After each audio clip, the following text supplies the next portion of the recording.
Olá pessoal, tudo bem? Como vocês estão? Bom, depois dessa semana de muita ansiedade, eu resolvi fazer um vídeo para contar um pouquinho o que está acontecendo no Peru. Já faz uma semana que está contando os votos, do segundo turno que aconteceu nesse domingo, dia 6 de julho, hoje é sábado, e ainda não foi declarado um ganhador oficial, apesar de já ter acabado a contagem de votos. Por que isso está acontecendo? Bom, vou explicar para vocês um pouquinho. Quem são os candidatos? Keiko Fujimori, filha do Alberto Fujimori, ditador do Peru, representando aí a direita, e Pedro Castillo, um professor do interior do Peru, que está num partido de esquerda. Ele é um partido declaradamente de esquerda, marxista e mariateguista. Muito bem. O que aconteceu? Essa eleição foi uma eleição muito apertada. Ao longo da semana, apesar de ter tido a boca de urna, que declarou a Keiko Fujimori vencedora, ou um resultado muito aproximado, na verdade, como a diferença de votos entre eles começou a ficar muito apertada, o órgão eleitoral do Peru decidiu não declarar um vencedor até que tenha absoluta certeza, porque a margem de votos hoje entre esses dois candidatos é de menos de 100 mil votos, menos de 100 mil votos. Então, o que aconteceu? Cada um tem uma diferença aí de menos de um ponto percentual. Então, para não ter nenhum erro, para não acontecer nenhum problema depois de contestarem o resultado das eleições, o órgão eleitoral decidiu não declarar um vencedor ainda. Mas no meio dessa semana, dessa contagem de votos, com essa margem super apertada, todo mundo via, cada vez que começava a contar os votos do interior, os votos dos Estados Unidos, os votos aí de alguma região específica, a gente já tinha uma ideia de quem poderia ganhar. Então, apesar da boca de urna, como essa margem aí, essa diferença de votos entre os candidatos era muito pequena, decidiu-se esperar e contar todas as atas. Bom, quando vieram os votos do campo, todo mundo já imaginava que essa maioria esmagadora de votos seria do Pedro Castillo. E assim foi. Tem regiões onde ele ganhou com 80% dos votos. Já os votos da capital, de Lima, foram realmente de maioria da Keiko. O que acontece é que quando chegaram os votos dos Estados Unidos, os votos que as pessoas votam em outros países, os votos estrangeiros, existiu uma grande dúvida sobre quem poderia ganhar fora do Peru. A maior parte das pessoas entendia que esses votos iam para Keiko, que seriam votos da direita, mas não foi, apesar da Keiko ter ganhado, ela não alcançou o Pedro Castillo, mesmo com os votos das pessoas que moram nos Estados Unidos e em outros países.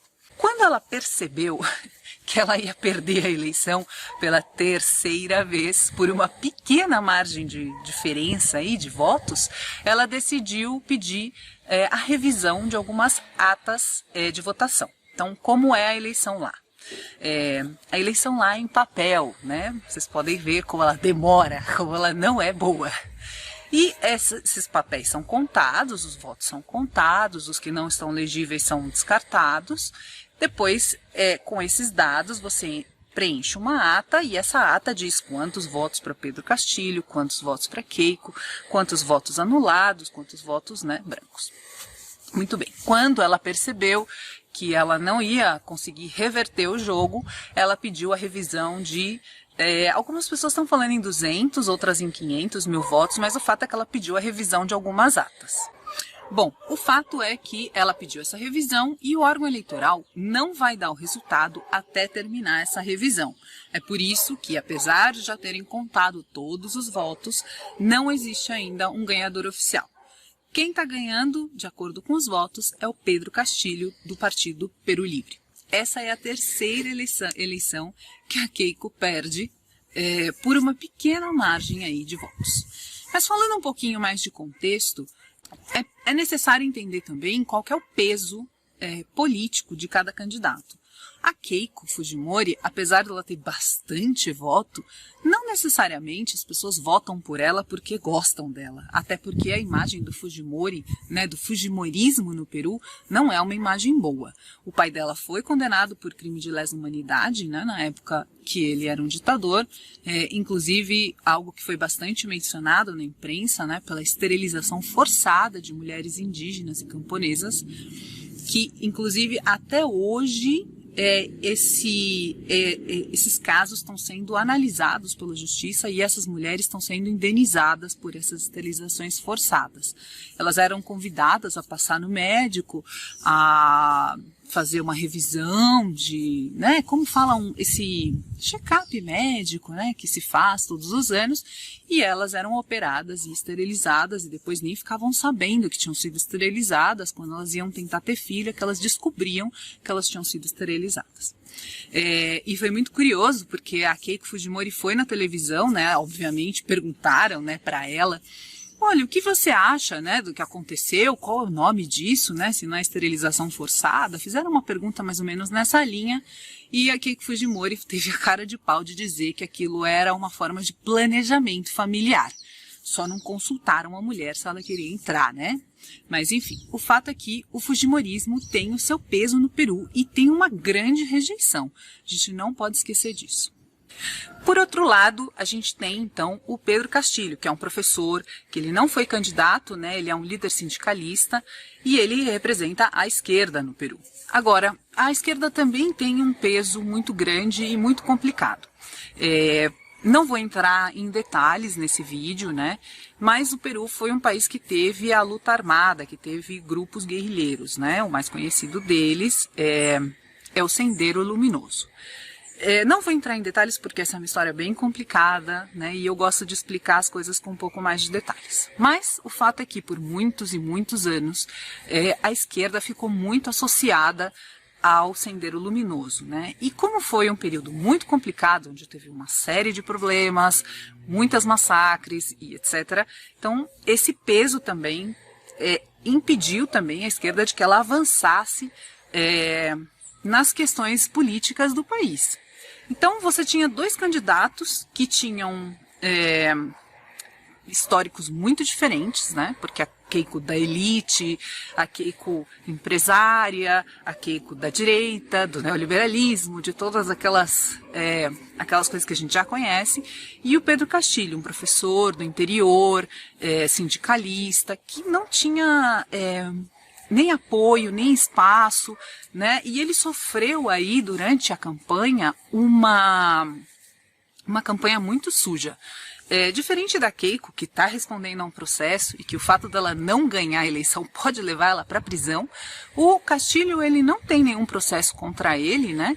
E ele sofreu uma campanha suja, né? Então toda aquela campanha do comunismo, vai tirar sua casa, o comunismo, enfim. Inclusive, aconteceu no meio, assim, nas vésperas da eleição, um atentado, né, e foi atribuído ao Sendero Luminoso. Então isso foi uma campanha muito, muito suja mesmo que fizeram contra o Pedro.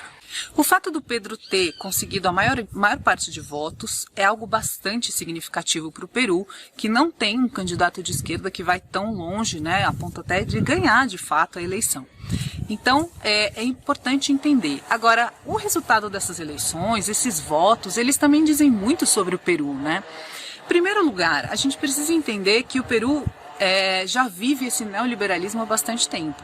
Então as pessoas não têm acesso à educação como deveriam, não têm acesso à saúde, né? E as condições de vida lá não são boas também, né? Não que aqui a gente esteja vivendo mil maravilhas, né? A gente sabe que aqui a coisa está bem feia, mas no Peru também é bem complicado. Então, existe uma desigualdade muito, muito grande no Peru, e essa desigualdade é ainda maior quando você compara as condições de vida nos centros urbanos e no campo. Também por isso, os votos, né, da maioria dos votos do Pedro Castilho são do campo e são de regiões mais pobres, né? Porque existe essa identificação, a proposta do Pedro ela é diferente, né? ele é um professor, então tudo isso pesou bastante a favor do Pedro.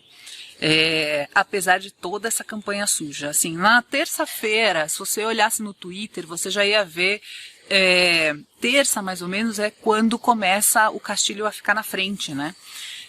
Você já começa a ver no Twitter uma campanha assim de perfis fakes falando que o comunismo, que o Peru vai virar uma Venezuela, enfim, com todas essas matrizes mediáticas, né, bem comuns quando se trata da esquerda na América Latina. E a Keiko, né, por seu lado, já também usou o mesmo discurso, né, que é um discurso bem comum na nossa região, né, de quando ela percebeu que ela ia perder, ela já começou a alegar fraude.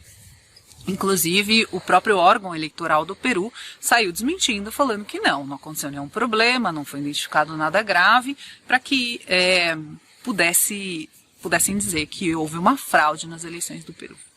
Bom, e eu queria também falar que, além dessa questão da pobreza que existe no Peru, né, e dessas realidades muito diferentes, eu queria apresentar 2 dados também que eu acho que são super importantes. Uma família uma pessoa pode ganhar, em média, um salário de 1.500 soles em Lima, né, no centro urbano. Só que para você alimentar 4 pessoas, de uma família com 4 pessoas, você precisa de 1.400 soles, só para comer. O que isso significa?